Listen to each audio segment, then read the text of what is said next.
Hey everybody, welcome back to our channel. ఈరోజు వీడియోలో మనం మన డైలీ లైఫ్లో మనం ఎక్కువగా యూజ్ చేసే సెంటెన్సెస్ని ఇంగ్లీష్లో ఏ విధంగా చెప్పాలో ఈ వీడియోలో తెలుసుకుందాం. ముందుగా నా వీడియో కనుక మీకు నచ్చినట్లయితే లైక్ చేయండి, షేర్ చేయండి, అలాగే సబ్స్క్రైబ్ చేయడం మాత్రం మర్చిపోవద్దు. Okay, let's go to the topic. First one, జనరల్గా ఇలా అంటూ ఉంటారు కదా, నాకు ఒంటరిగా ఉండే అలవాటు లేదు, లేదా నాకు బస్లో ట్రావెల్ చేసే అలవాటు లేదు. ఇలా అంటూ ఉంటారు కదా, అంటే అలవాటు లేదు అనే వర్డ్కి సంబంధించిన కొన్ని రిలేటెడ్ ఎగ్జాంపుల్ సెంటెన్సెస్ని మనం ఇంగ్లీష్లో ఎలా చెప్పాలో ఒకసారి చూద్దాం. ఫస్ట్ వన్, నాకు డ్రింక్ చేసే అలవాటు లేదు. నాకు డ్రింక్ చేసే అలవాటు లేదు అని చెప్పాలనుకున్నప్పుడు ఈ సెంటెన్స్ని ఇంగ్లీష్లో I don't have the habit of drinking. I don't have the habit of drinking అంటే నాకు డ్రింక్ చేసే అలవాటు లేదు. సీ ద నెక్స్ట్ వన్, నాకు ఐస్ క్రీమ్ తినే అలవాటు లేదు. చాలామంది ఐస్ క్రీమ్ ఎక్కువగా తింటూ ఉంటారు కదా, నాకు ఐస్ క్రీమ్ తినే అలవాటు లేదు అని చెప్పాలనుకున్నప్పుడు I don't have the habit of eating ice cream. I don't have the habit of eating ice cream అంటే నాకు ఐస్ క్రీమ్ తినే అలవాటు లేదు. సీ ద నెక్స్ట్ వన్, అతనికి నైట్ రైడ్ చేసే అలవాటు లేదు. అతనికి నైట్ రైడ్ చేసే అలవాటు లేదు అంటే రాత్రిపూట డ్రైవింగ్ చేసే అలవాటు లేదు అని చెప్పాలనుకున్నప్పుడు he is not in the habit of riding at night. He is not in the habit of riding at night అంటే రాత్రిపూట డ్రైవ్ చేసే అలవాటు లేదు అని. సీ ద నెక్స్ట్ వన్, నాకు బట్టలు చేత్తో ఉతికే అలవాటు లేదు. నాకు బట్టలు చేత్తో ఉతికే అలవాటు లేదు అని చెప్పాలనుకున్నప్పుడు I'm not used to washing clothes by hand. I'm not used to washing clothes by hand అంటే నాకు బట్టలు చేత్తో ఉతికే అలవాటు లేదు. సీ ద నెక్స్ట్ వన్, నాకు గిన్నెలు తోమే అలవాటు లేదు. నాకు గిన్నెలు తోమే అలవాటు లేదు అని చెప్పాలనుకున్నప్పుడు I'm not used to washing dishes. I'm not used to washing dishes అంటే నాకు గిన్నెలు తోమే అలవాటు లేదు. సీ ద నెక్స్ట్ వన్, ఆమెకి వంట చేసే అలవాటు లేదు. ఆమెకి వంట చేసే అలవాటు లేదు అని చెప్పాలనుకున్నప్పుడు she is not used to cooking. She is not used to cooking అంటే ఆమెకి వంట చేసే అలవాటు లేదు. సీ ద లాస్ట్ వన్, నాకు చీర కట్టుకునే అలవాటు లేదు. నాకు చీర కట్టుకునే అలవాటు లేదు అని చెప్పాలనుకున్నప్పుడు I'm not used to wearing a sari. I'm not used to wearing a sari అంటే నాకు చీర కట్టుకునే అలవాటు లేదు. సో ఈ విధంగా మనం అలవాటు లేదు అనే వర్డ్కి సంబంధించిన కొన్ని రిలేటెడ్ ఎగ్జాంపుల్ సెంటెన్సెస్ని మనం ఇంగ్లీష్లో ఎలా చెప్పాలో తెలుసుకున్నాం కదా. నెక్స్ట్ వన్ చూడండి, నాకు చాలా అయోమయంగా ఉంది, లేదా అతను ఎప్పుడు అయోమయంగా ఉంటాడు అని ఇలా అంటూ ఉంటారు కదా. అంటే అయోమయంగా అంటే కన్ఫ్యూజ్గా అంటే ఎందుకు కన్ఫ్యూజ్గా ఉన్నావు అని ఇలా అంటూ ఉంటారు కదా. ఇలాంటి సెంటెన్సెస్ని మనం ఇంగ్లీష్లో ఎలా చెప్పాలో మరికొన్ని ఎగ్జాంపుల్ సెంటెన్సెస్ ద్వారా తెలుసుకుందాం. లెట్స్ సీ ఫస్ట్ వన్, అతను అయోమయంలో అతను ఏం చేస్తున్నాడో అతనికి తెలియడం లేదు.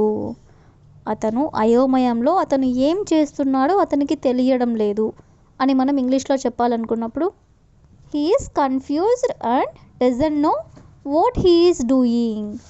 హీ ఈస్ కన్ఫ్యూజ్డ్ అంటే అతను కన్ఫ్యూజన్లో ఉన్నాడు అంటే అయోమయంలో ఉన్నాడు. And doesn't know what he is doing అంటే అతను ఏం చేస్తున్నాడో అతనికి తెలియడం లేదు. సీ ద నెక్స్ట్ వన్, నాకు చాలా అయోమయంగా ఉంది. నాకు చాలా అయోమయంగా ఉంది అని చెప్పాలనుకున్నప్పుడు I'm so confused. I'm so confused అంటే నాకు చాలా అయోమయంగా ఉంది. సీ ద నెక్స్ట్ వన్, నేను ఎగ్జామ్ ఫెయిల్ అవుతానేమోనని చాలా అయోమయంగా ఉన్నాను అంటే ఎగ్జామ్లో ఫెయిల్ అయిపోతానేమోనని చాలా అయోమయంగా ఉన్నాను అని చెప్పాలనుకున్నప్పుడు I am very confused that I will fail the exam. I'm very confused అంటే నేను చాలా కన్ఫ్యూజన్లో ఉన్నాను. That I will fail the exam అంటే నేను ఎగ్జామ్ ఫెయిల్ అవుతానేమోనని. సీ ద నెక్స్ట్ వన్, అతను ఏ నిర్ణయం తీసుకోవాలో తెలియక అయోమయంలో ఉన్నాడు అంటే ఏ డిసిజన్ తీసుకోవాలో తెలియక అయోమయంలో ఉన్నాడు అని చెప్పాలనుకున్నప్పుడు he is confused and doesn't know what decision to make. He is confused అంటే అతను అయోమయంలో ఉన్నాడు. And doesn't know what decision to make అంటే ఏ డెసిషన్ తీసుకోవాలో తెలియక. సో ఈ విధంగా అయోమయం అనే వర్డ్కి సంబంధించిన కొన్ని ఎగ్జాంపుల్ సెంటెన్సెస్ని ఇంగ్లీష్లో ఎలా చెప్పాలో తెలుసుకున్నాం కదా. నెక్స్ట్ వన్ చూడండి. నేను చాలా శ్రద్ధగా పాఠాలు వింటాను, లేదా నేను చాలా శ్రద్ధగా వర్క్ ఫినిష్ చేస్తాను అని ఇలా అంటుంటారు కదా. అంటే శ్రద్ధగా అనే వర్డ్కి సంబంధించిన కొన్ని ఎగ్జాంపుల్ సెంటెన్సెస్ని ఇంగ్లీష్లో ఎలా చెప్పాలో ఒకసారి చూద్దాం. ఫస్ట్ వన్, అతను ఏ పనైనా శ్రద్ధగా చేస్తాడు. అతను ఏ పనైనా శ్రద్ధగా చేస్తాడు అని చెప్పాలనుకున్నప్పుడు he does any work diligently. He does any work diligently అంటే అతను ఏ పనైనా శ్రద్ధగా చేస్తాడు. సీ ద నెక్స్ట్ వన్, ఆమె చాలా శ్రద్ధగా వంట చేస్తుంది. ఆమె చాలా శ్రద్ధగా వంట చేస్తుంది అని చెప్పాలనుకున్నప్పుడు she cooks very carefully. She cooks అంటే ఆమె వంట చేస్తుంది. వెరీ కేర్ఫుల్లీ అంటే శ్రద్ధగా. సీ ద నెక్స్ట్ వన్, నాకు ఎవరైనా శ్రద్ధగా పనిచేస్తే బాగా నచ్చుతుంది. నాకు ఎవరైనా శ్రద్ధగా పనిచేస్తే బాగా నచ్చుతుంది అని చెప్పాలనుకున్నప్పుడు I like it when someone works diligently. I like it అంటే నాకు నచ్చుతుంది. When someone works diligently అంటే ఎవరైనా శ్రద్ధగా పని చేస్తే. సి ద నెక్స్ట్ వన్, అతను శ్రద్ధగా ఏ పని చేయడు అంటే ఒక్క పని కూడా శ్రద్ధగా చేయడు అని ఇలా అంటుంటారు కదా. దీన్ని ఇంగ్లీష్లో he doesn't do any work diligently. He doesn't do any work అంటే అతను ఏ పని చేయడు. డిలిజెంట్లీ అంటే శ్రద్ధగా. సీ ద నెక్స్ట్ వన్, నేను అన్ని పనులు శ్రద్ధగా చేస్తాను అంటే ప్రతి ఒక్క పని కూడా శ్రద్ధగా చేస్తాను అని చెప్పాలనుకున్నప్పుడు I do all things diligently. I do అంటే నేను చేస్తాను. ఆల్ థింగ్స్ అంటే అన్ని పనులు. డిలిజెంట్లీ అంటే శ్రద్ధగా. సీ ద నెక్స్ట్ వన్, ఆమె శ్రద్ధగా ఒక పని కూడా చేయదు. ఆమె శ్రద్ధగా ఒక పని కూడా చేయదు అని చెప్పాలనుకున్నప్పుడు she doesn't do a single thing diligently. She doesn't do a single thing diligently అంటే ఆమె ఒక్క పని కూడా సరిగ్గా చేయదు అంటే శ్రద్ధగా చేయదు. సో ఈ విధంగా మనం శ్రద్ధగా చేయడం అనే వర్డ్కి సంబంధించిన కొన్ని ఎగ్జాంపుల్ సెంటెన్సెస్ని ఇంగ్లీష్లో ఎలా చెప్పాలో తెలుసుకున్నాం కదా. నెక్స్ట్ వన్, మా ఇంటి నుండి మా ఆఫీస్ నాకు చాలా దూరం. అతను ఎందుకు ఎప్పుడు దూరంగా ఉంటాడు. నువ్వు నాకు దూరంగా ఉండు అని ఇలా అంటుంటారు కదా. అంటే దూరం అనే వర్డ్కి సంబంధించిన కొన్ని ఎగ్జాంపుల్ సెంటెన్సెస్ని మనం ఇంగ్లీష్లో ఎలా చెప్పాలో ఒకసారి చూద్దాం. ఫస్ట్ సెంటెన్స్, నువ్వు నాకు దూరంగా ఉండు. నువ్వు నాకు దూరంగా ఉండు అని చెప్పాలనుకున్నప్పుడు stay away from me. Stay away from me అంటే నాకు దూరంగా ఉండు. సీ ద నెక్స్ట్ వన్, నాకు అతనికి మధ్య చాలా దూరం ఉంది. నాకు అతనికి మధ్య చాలా దూరం ఉంది అని చెప్పాలనుకున్నప్పుడు there is a lot of distance between me and him. There is a lot of distance between me and him అంటే నాకు అతనికి మధ్య చాలా దూరం ఉంది.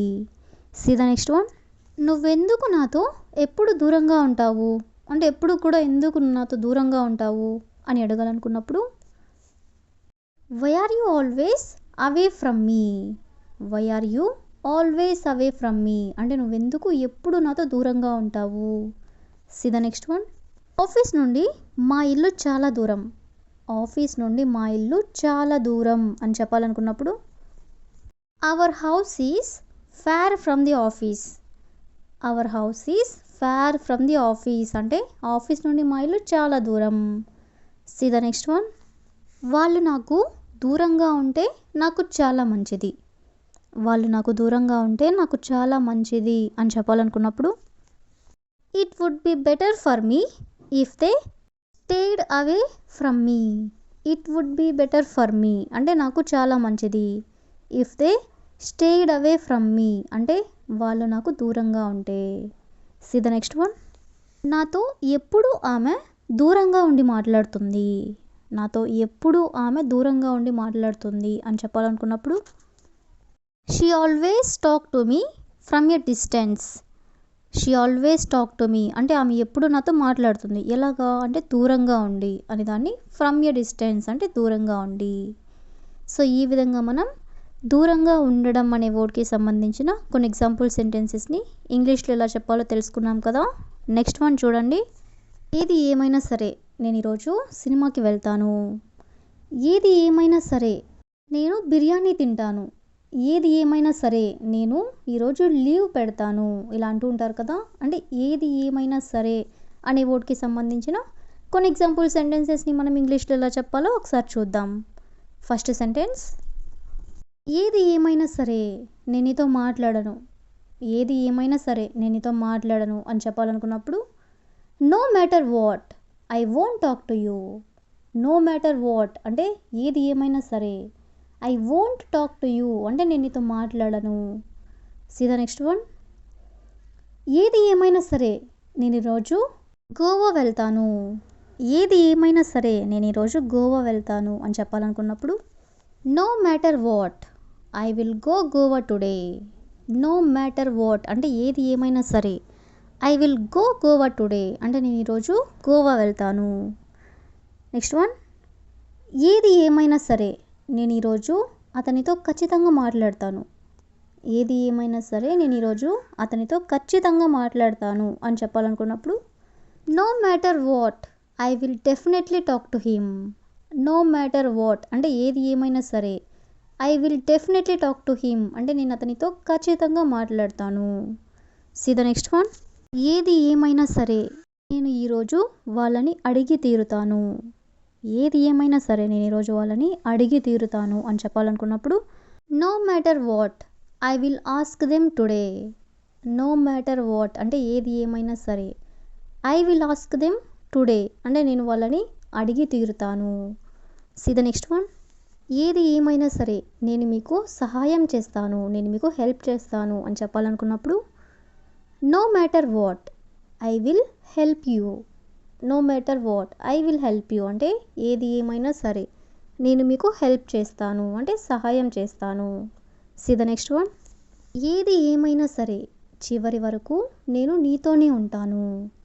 ఏది ఏమైనా సరే చివరి వరకు నేను నీతోనే ఉంటాను అని చెప్పాలనుకున్నప్పుడు no matter what I will be with you until the end.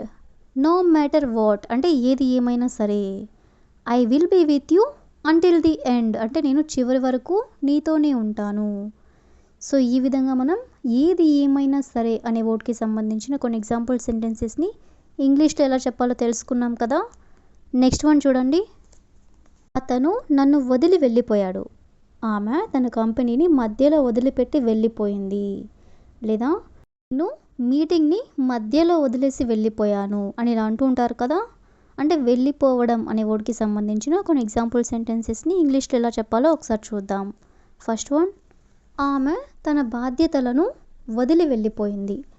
ఆమె తన బాధ్యతలను వదిలి వెళ్ళిపోయింది అని చెప్పాలనుకున్నప్పుడు she left her responsibilities. She left అంటే ఆమె వెళ్ళిపోయింది, హర్ రెస్పాన్సిబిలిటీస్ అంటే ఆమె బాధ్యతలను వదిలేసి అని. సీ ద నెక్స్ట్ వన్, నువ్వు నన్ను ఎందుకు వదిలి వెళ్ళిపోయావు. నువ్వు నన్ను ఎందుకు వదిలి వెళ్ళిపోయావు అని అడగాలనుకున్నప్పుడు why did you leave me. Why did you leave me అంటే నువ్వు నన్ను ఎందుకు వదిలి వెళ్ళిపోయావు. సీ ద నెక్స్ట్ వన్, అతను నన్ను ఇక్కడ వదిలేసి వెళ్ళిపోయాడు. అతను నన్ను ఇక్కడ వదిలేసి వెళ్ళిపోయాడు అని చెప్పాలనుకున్నప్పుడు he left me here and went away. He left me here and went away అంటే అతను నన్ను ఇక్కడ వదిలేసి వెళ్ళిపోయాడు. సీ ద నెక్స్ట్ వన్, నువ్వు నన్ను ఇక్కడ వదిలేసి ఎక్కడికి వెళ్ళకు. నువ్వు నన్ను ఇక్కడ వదిలేసి ఎక్కడికి వెళ్ళకు అని చెప్పాలనుకున్నప్పుడు don't leave me and go anywhere. Don't leave me and go anywhere అంటే నువ్వు నన్ను ఇక్కడ వదిలేసి ఎక్కడికి వెళ్ళిపోకు. సీ ద లాస్ట్ వన్, నేను నా జాబ్ వదిలేసి 3 సంవత్సరాలు అవుతుంది. నేను నా జాబ్ వదిలేసి 3 సంవత్సరాలు అవుతుంది అని చెప్పాలనుకున్నప్పుడు it's been 3 years since I left my job. It's been 3 years అంటే 3 సంవత్సరాలు అవుతుంది. Since I left my job అంటే నేను నా జాబ్ వదిలేసి. సో ఈ విధంగా మనం వదిలేయడం అనే వర్డ్కి సంబంధించిన కొన్ని ఎగ్జాంపుల్ సెంటెన్సెస్ని ఇంగ్లీష్లో ఎలా చెప్పాలో తెలుసుకున్నాం కదా. వాతావరణం వేడిగా నుండి చల్లగా మారింది అంటే వేడిగా ఉన్నటువంటి వాతావరణం చల్లగా మారింది అని చెప్పాలనుకున్నప్పుడు the weather changed from hot to cold. The weather అంటే వాతావరణం, చేంజ్డ్ అంటే మారింది, ఫ్రమ్ హాట్ టు కోల్డ్ అంటే వేడి నుండి చల్లగా అని. See the next one. Light ప్రకాశవంతం నుండి చీకటిగా మారింది. లైట్ ప్రకాశవంతం అంటే వెలుతురు నుండి చీకటిగా మారింది అని చెప్పాలనుకున్నప్పుడు the light went from bright to dark. The light went from bright to dark అంటే లైట్ ప్రకాశవంతం నుండి చీకటిగా మారింది అని. See the next one. కథ ఫన్నీ నుండి సీరియస్గా మారింది అంటే స్టోరీ ఫస్ట్ ఫన్నీగా స్టార్ట్ అయ్యి సీరియస్గా మారింది అని ఇలా అంటుంటారు కదా దీన్ని ఇంగ్లీష్లో. The story turn from funny to serious. The story అంటే కథ, టర్న్డ్ అంటే మారింది, ఫ్రమ్ ఫన్నీ టు సీరియస్ అంటే ఫన్నీ నుండి సీరియస్గా అని. Next one. ఆకాశం నిర్మలంగా ఉండి మేఘావృతంగా మారింది. ఆకాశం నిర్మలంగా ఉండి మేఘావృతంగా మారింది అని చెప్పాలనుకున్నప్పుడు the sky changed from clear to cloudy. The sky అంటే ఆకాశం, చేంజ్డ్ అంటే మారింది, ఫ్రమ్ క్లియర్ టు క్లౌడీ అంటే నిర్మలంగా నుండి మేఘావృతంగా మారింది అని. See the next one. గది శుభ్రంగా నుండి గజిబిజిగా మారింది. గది శుభ్రంగా నుండి గజిబిజిగా మారింది అని చెప్పాలనుకున్నప్పుడు the room went from clean to messy. The room అంటే గది, went from clean to messy అంటే శుభ్రంగా నుండి గజిబిజిగా మారింది అని. See the next one. పరీక్ష సులభంగా నుండి కఠినంగా మారింది. పరీక్ష సులభంగా నుండి కఠినంగా మారింది అంటే ఈజీ నుండి డిఫికల్ట్గా మారింది అని చెప్పాలనుకున్నప్పుడు the test went from easy to difficult. The test అంటే పరీక్ష, went from easy to difficult అంటే పరీక్ష సులభం నుండి కఠినంగా మారింది. See the last one. అతని స్వరం బిగ్గరగా నుండి మృదువుగా మారింది. అతని స్వరం బిగ్గరగా నుండి మృదువుగా మారింది అని చెప్పాలనుకున్నప్పుడు his voice went from loud to soft. His voice అంటే అతని స్వరం, went from loud to soft అంటే బిగ్గరగా నుండి మృదువుగా మారింది అని. సో ఈ విధంగా మనం ఒకదానిలో ఉండి ఇంకోలా మారింది అని చెప్పాల్సి వచ్చినప్పుడు ఇంగ్లీష్లో ఎలా చెప్పాలో తెలుసుకున్నాం కదా. నెక్స్ట్ వన్ చూడండి. పరీక్షకు ముందు నేను నా నోట్స్ని పరిశీలిస్తాను. పరీక్షకు వెళ్ళే ముందు అంటే ఎగ్జామ్కి వెళ్ళే ముందు నేను ఒకసారి నా నోట్స్ని పరీక్షిస్తాను అంటే ఒకసారి రివైజ్ చేస్తాను అని ఇలా అంటుంటారు కదా. దీని ఇంగ్లీష్లో I will go over my notes before the test. I will go over my notes before the test అంటే పరీక్షకు వెళ్ళే ముందు నేను నా నోట్స్ని పరీక్షిస్తాను. See the next one. దయచేసి ఈ మెసేజ్ని పరిశీలించండి. దయచేసి ఈ మెసేజ్ని పరిశీలించండి అని చెప్పాలనుకున్నప్పుడు please go over this message. Please అంటే దయచేసి, గో ఓవర్ దిస్ మెసేజ్ అంటే ఈ మెసేజ్ని పరిశీలించండి. See the next one. మనం మళ్ళీ ప్లాన్ని పరిశీలించవచ్చా. మనం మళ్ళీ ప్లాన్ని పరిశీలించవచ్చా అని చెప్పాలనుకున్నప్పుడు can we go over the plan again. Can we go over the plan again అంటే మనం మళ్ళీ ప్లాన్ని పరిశీలించవచ్చా. See the next one. నియమాలను మరోసారి పరిశీలిద్దాం. నియమాలను అంటే రూల్స్ని మరోసారి అంటే ఇంకొకసారి పరిశీలిద్దాం అంటే చెక్ చేద్దాం అని చెప్పాలనుకున్నప్పుడు let's go over the rules one more time. Let's go over the rules one more time అంటే నియమాలను మరోసారి పరిశీలిద్దాం. See the next one. Teacher రేపు సమాధానాలను పరిశీలిస్తుంది.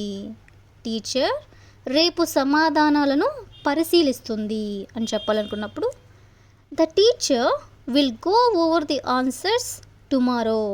ద టీచర్ అంటే teacher will go over the answers అంటే సమాధానాలని పరిశీలిస్తుంది. టుమారో అంటే రేపు. See the next one. ఆమె రిపోర్ట్ను పంపే ముందు పరిశీలించాలి అంటే రిపోర్ట్ని ఆమె పంపించే ముందు ఒకసారి పరిశీలించాలి అని ఇలా అంటూ ఉంటారు కదా. దీని ఇంగ్లీష్లో she needs to go over the report before sending. She needs to go over the report అంటే ఆమె రిపోర్ట్ని పరిశీలించాలి. బిఫోర్ సెండింగ్ అంటే పంపించే ముందు. See the next one. మనం బడ్జెట్ని జాగ్రత్తగా పరిశీలించాలి. మనం బడ్జెట్ని జాగ్రత్తగా పరిశీలించాలి అని చెప్పాలనుకున్నప్పుడు we should go over the budget carefully. We should go over the budget carefully. We should go over the budget carefully అంటే మనం బడ్జెట్ని జాగ్రత్తగా పరిశీలించాలి. See the next one. నేను నా సమాధానాలను పరిశీలించుకోవాలి. నేను నా సమాధానాలను పరిశీలించుకోవాలి అని చెప్పాలనుకున్నప్పుడు I need to go over my answers. I need to go over my answers అంటే నేను నా సమాధానాలను పరిశీలించుకోవాలి. సో ఈ విధంగా మనం పరిశీలించడం అనే వర్డ్కి సంబంధించిన కొన్ని ఎగ్జాంపుల్స్ని ఇంగ్లీష్లో ఎలా చెప్పాలో తెలుసుకున్నాం కదా. నెక్స్ట్ వన్ చూడండి. నువ్వు చిక్కిపోయావు. నువ్వు చిక్కిపోయావు అంటే తగ్గిపోయావు అని అంటూ ఉంటారు కదా. దీని ఇంగ్లీష్లో you put off the weight.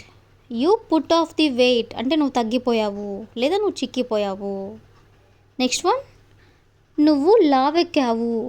నువ్వు లావెక్కావు అని చెప్పాలనుకున్నప్పుడు you put on the weight. You put on the weight అంటే నువ్వు లావెక్కావు. తగ్గావు అనేదానికి పుట్ ఆఫ్, అదే లావెక్కావు అనేదానికి పుట్ ఆన్ అంటే పెరగడం. Next one. తలుపు బాధకు.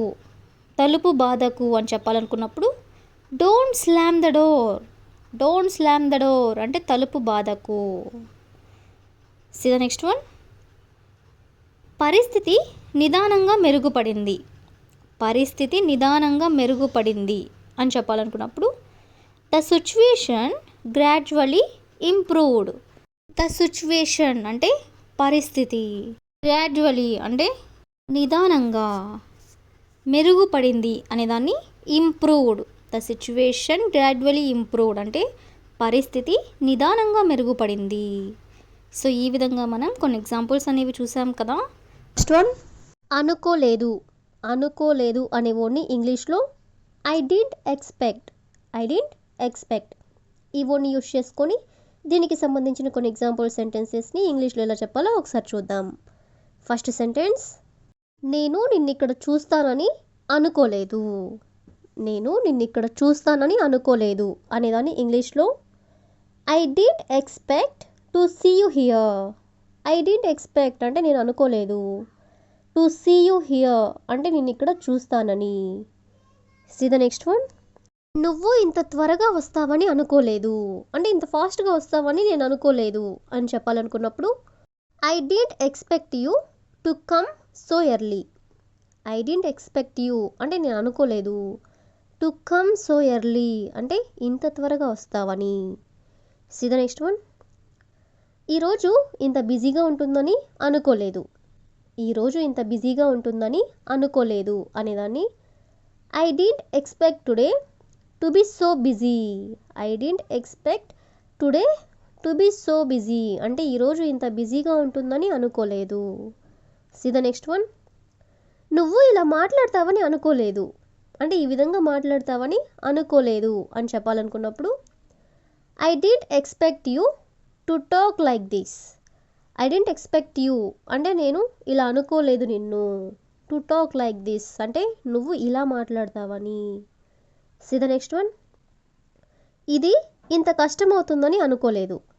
ఇది ఇంత కష్టమవుతుందని అనుకోలేదు అనేదాన్ని I didn't expect this to be so difficult. I didn't expect this to be so difficult అంటే ఇది ఇంత కష్టమవుతుందని అనుకోలేదు.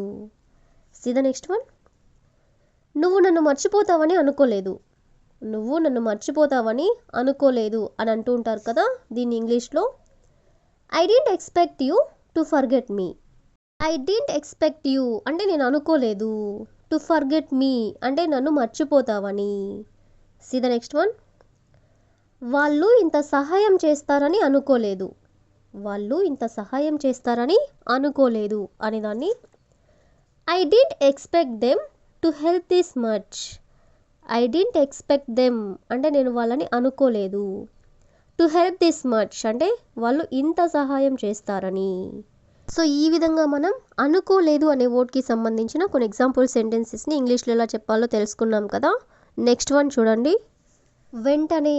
వెంటనే అనేదాన్ని ఇంగ్లీష్లో ఇమీడియట్లీ. ఇమీడియట్లీ అంటే వెంటనే. ఈ వర్డ్కి సంబంధించిన కొన్ని ఎగ్జాంపుల్ సెంటెన్సెస్ని చూద్దాం. ఫస్ట్ సెంటెన్స్, నాకు వెంటనే మెసేజ్ చేయి. నాకు వెంటనే మెసేజ్ చేయి అని చెప్తుంటారు కదా. Message me immediately. మెసేజ్ మీ అంటే నాకు మెసేజ్ చేయి. ఇమీడియట్లీ అంటే వెంటనే. నెక్స్ట్ వన్, వెంటనే డాక్టర్ దగ్గరకు వెళ్ళు. వెంటనే డాక్టర్ దగ్గరకు వెళ్ళు అనేదాన్ని go to the doctor immediately. Go to the doctor అంటే డాక్టర్ దగ్గరికి వెళ్ళు.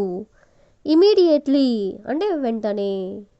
సీ ద నెక్స్ట్ వన్, నువ్వు వెంటనే రెడీ అవ్వాలి అంటే లేట్ చేయొద్దు, వెంటనే రెడీ అవ్వాలి అని చెప్పాలనుకున్నప్పుడు you should get ready immediately. You should get ready అంటే నువ్వు వెంటనే రెడీ అవ్వాలి. వెంటనే అనేదాన్ని ఇమీడియట్లీ. నెక్స్ట్ వన్, ఈ పని వెంటనే పూర్తి చేయి. ఈ పని వెంటనే పూర్తి చేయి అనేదాన్ని finish this work immediately. Finish this work అంటే ఈ పని పూర్తి చేయి.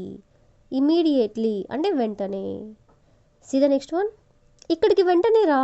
ఇక్కడికి వెంటనే రా అని చెప్పాలనుకున్నప్పుడు come here immediately. Come here అంటే ఇక్కడికి రా.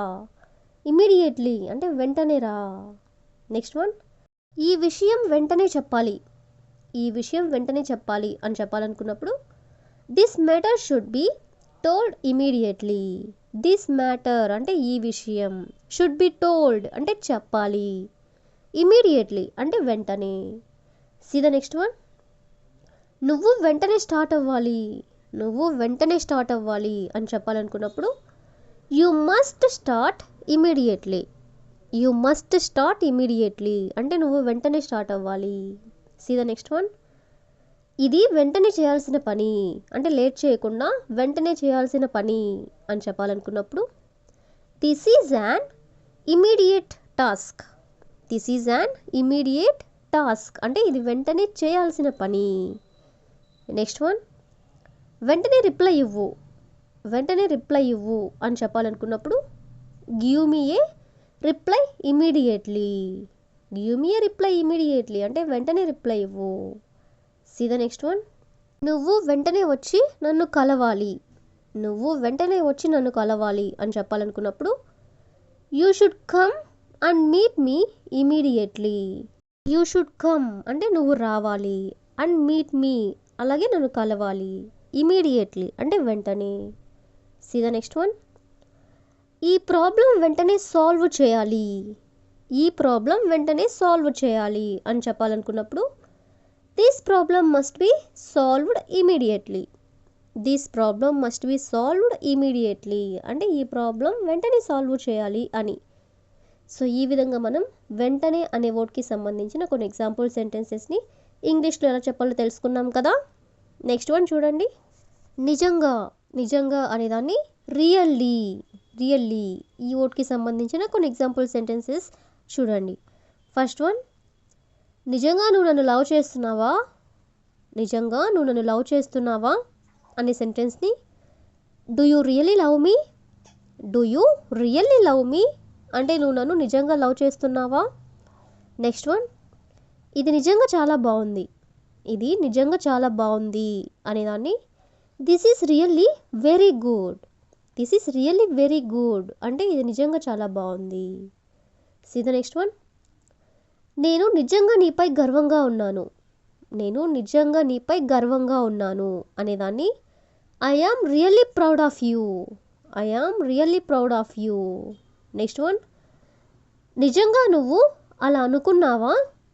నిజంగా నువ్వు అలా అనుకున్నావా అనేదాన్ని did you really think that. Did you really think that అంటే నువ్వు నిజంగా అలా అనుకున్నావా. నెక్స్ట్ వన్, నేను నిజంగా సంతోషంగా ఉన్నాను. నేను నిజంగా సంతోషంగా ఉన్నాను అనేదాన్ని ఐ యామ్ రియల్లీ హ్యాపీ.